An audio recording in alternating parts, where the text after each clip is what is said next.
The following podcast is intended for a mature audience. Listener discretion is advised.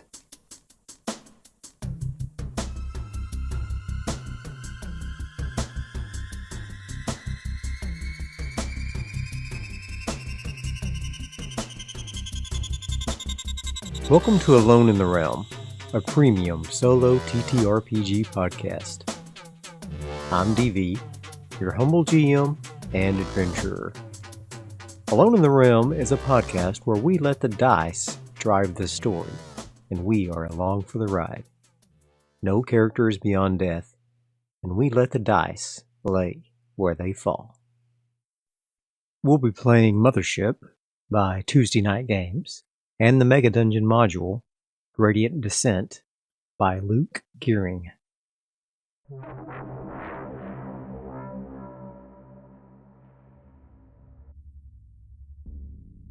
Gradient Descent, Episode 7. Here's a quick reminder of our characters. Denzel McNally, he, him. Hit points, 11 out of 11. Wounds, 0. Stress, 5. Bends, 17. Therese Montz. Hit points, 16 out of 17. Wounds, 0. Stress, 5. Bends, 13. Ollie Kenworth. Hit points, 17 out of 17.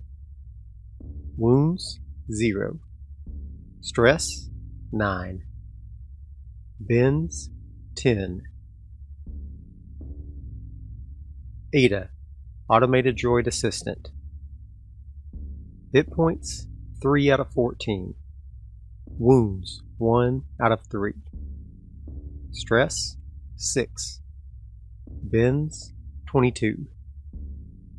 Monarch's stress is at 3, and our chaos factor is at 5.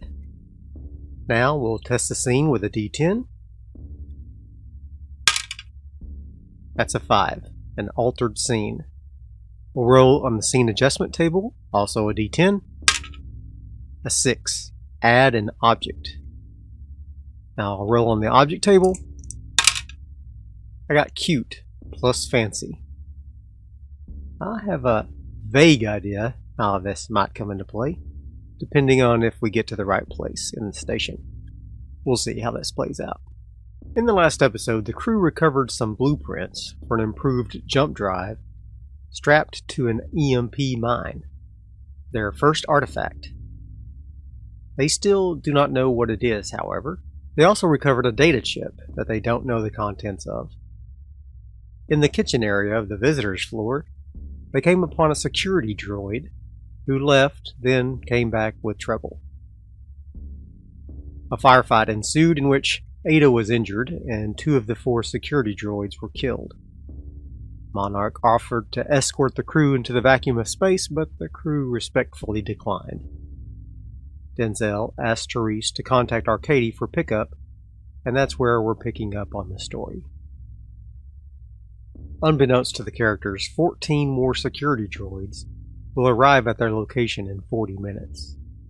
Nevertheless, they know there will be more trouble if they don't leave. Therese frantically opened her comms link to the channel Arcady had provided them. She heard his accented voice come over the radio. "Calling for pickup already? You've only been there 1 hour. Yes, we just got into a fight with some security androids. We're mostly okay, but Ada did take a nasty hit. But we need to get out of here," her vocalized voice whispered back. The channel was silent for almost a minute before his response came back over the radio. "This not good. You put me big risk if I docked when more security arrives. They on their way right now. You should find place to hide." "Are you joking?" Therese shouted into her comm unit. Denzel looked at her with worry. Therese turned to him and said, "Arcady said there are more security droids on their way to this location. It's not safe for him to dock. He said we should find somewhere to hide instead. Where could we possibly hide? They know this place better than we do, Ollie shouted.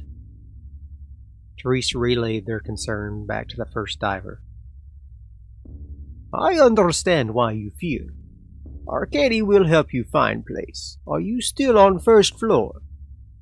Therese acknowledged. Good.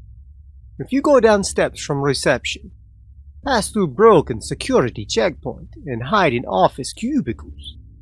Many places to hide there. Other option, take lift to Eden, floor 2.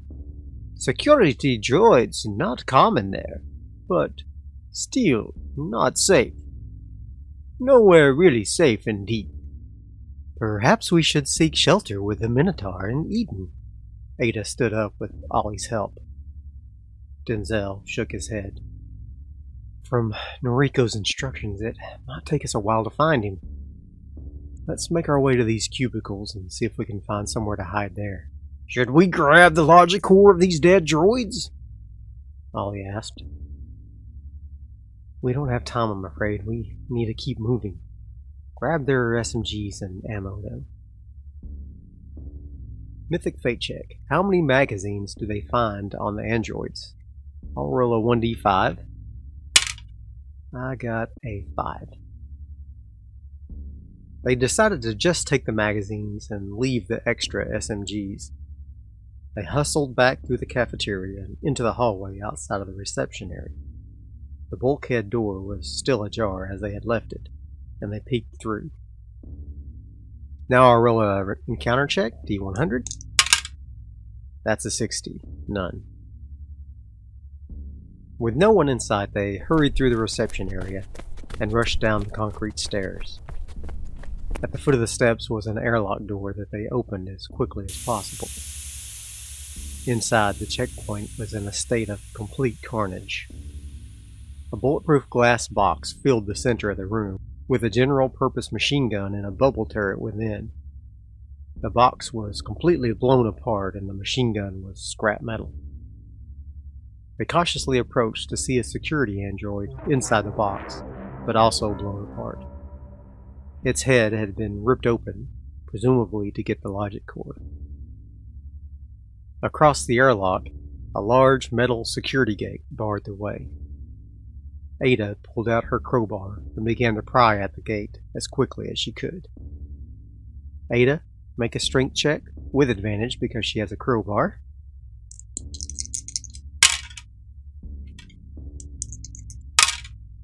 I got a 74 and a 13 versus 42, so that's a save. Time has passed 10 minutes. 30 minutes until the security androids arrived. The gate creaked open wide enough for them to pass, and they moved through the security checkpoint. Outside the airlock, a long hallway stretched before them. Midway through, 2 office doors opened to the left and to the right. Further down, the hallway branched to the left and right. They ran down the hallway according to Arcady's instructions and passed by the 2 doors. They could always check those rooms later. They turned left at the branching hallway and saw stairs going up ahead of them and a door to the right. Behind them was another lift. The security forces will presumably be coming from that lift, so they hustled into the office door, indicated by a sign stating employees only. Unlike the rest of the floor, this area was not lit by fluorescent lights, but instead red emergency lighting illuminated the large room. It was filled with hundreds upon hundreds of cubicles, some of them covered by tarps, some decorated, some completely empty. The smell of smoke and burnt trash filled the room, and they could see it rising from a smoldering campfire in the center of the room. Now I'll roll another encounter check. I rolled another 60, none. There's a 10% chance we'll find a diver in here. I'll roll that. I rolled an 81, none.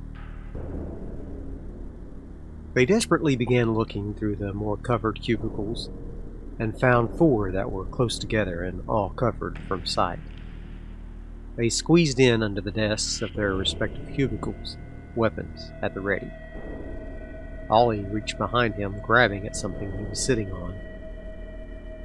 Strangely, it was an intricately sewn stuffed teddy bear. He put it in his lap for comfort. This is the cute plus fancy I rolled earlier. 20 more minutes have passed, 10 minutes until the androids arrive. The crew have now been in the deep for 2 hours. I'm going to roll the encounter check 2 times. It's an 86, no encounter. And a 35, no encounter. Even through the adjoining walls, the large group of security droids could be heard marching down the hallway from the lift. There was a pause in the sound, then the crew could hear the door opened to cubicle offices. It sounded as though the group separated, and several went in multiple directions. How many stayed in the cube farm? We'll say D6. I got a 2. Mythic fate check. Do they systematically check every cube?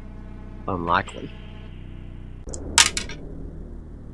Got a 14 versus a 35. Yes. Damn it. The crew could hear what sounded like only a pair of androids, moving down the rows of cubicles, looking into each one individually. They were still a good distance from the crew's hiding location. Ollie decided to take a chance, and he threw the teddy bear as hard as he could against the opposite wall. There was a locked airlock door in that wall, and he hoped they would think someone went through it. The 2 androids hurried over to the airlock, and while they were distracted, the crew slipped out of their hiding places and moved back into the hallway as quietly as they could manage. Mythic fate check. Can they sneak out unnoticed? Very likely. 87 versus 75, no. One of the androids saw them pass through the door, and they could hear footsteps running behind them in pursuit. Mythic fate check. Is the lift door still open on this floor? 42 versus 50. Yes. The open doors of the lift beckoned directly in front of them, and they raced to get inside. Just as they jumped into the lift, the security androids emerged from the cubicle farm and opened fire. First android attack, 70 versus 60, miss. Second android attack, 81 versus 60, miss. The bullets pinged inside the elevator, but the doors slid shut before they could do any significant damage to the lift or the crew. Denzel desperately punched the buttons on the different floors. There were 2 options, and he pressed them both. Floor 4 and Floor 6. They turned around, and on the back of the lift was a smiley face with a single tear in his left eye, painted crudely in graffiti. Underneath it read, "Welcome to HEL." After 30 minutes of travel inside the lift, the doors opened up into a lobby. There was a coating of grime over what was once a clinical-looking break area. There were coffee and snack machines lining the walls, and in the ceiling, 8 transparent domes, each containing a security android, watching the lift and the other entrances. "Nope," Denzel said as he saw the androids, and he pressed the button to close the doors frantically. Mythic fate check. Do these security androids take any action? 9 versus a 50. Extreme yes. When the androids saw the crew, they must have been in communication with Monarch and the others, because the domes opened in iris and the droids dropped to the floor. They began rushing toward the elevator, but the doors closed just as they arrived. One of the androids' fingers was smashed in the door, and the lift began to move further down into the station, slicing the fingers from the android's hands. The digits fell to the floor with a clatter. Denzel fear save with disadvantage because they are close to Ada. 92 and a 96 versus a 38. That's a fail. Plus 1 stress. That's 6 stress. Ada fear save. 54 versus 81. Pass. Therese fear save at disadvantage because she is near Ada. That's an 8 and an 89 versus a 27. That's a fail. Plus 1 stress. She's now at 6 stress. Ollie fear save at disadvantage because he's near Ada.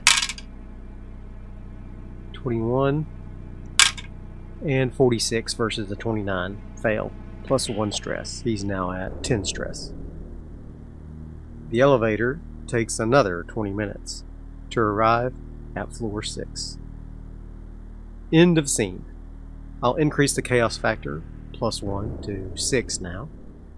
And that is it for another episode of Gradient Descent. The crew are definitely on the run at this point, and there is a distinct possibility they will encounter the other divers down on floor 6. Maybe there will be safety in numbers? See you next time, and we'll find out. If you want to help support the show, consider leaving a like and a comment, as that really helps the algorithm. Consider sharing the link on your favorite social media. Bye.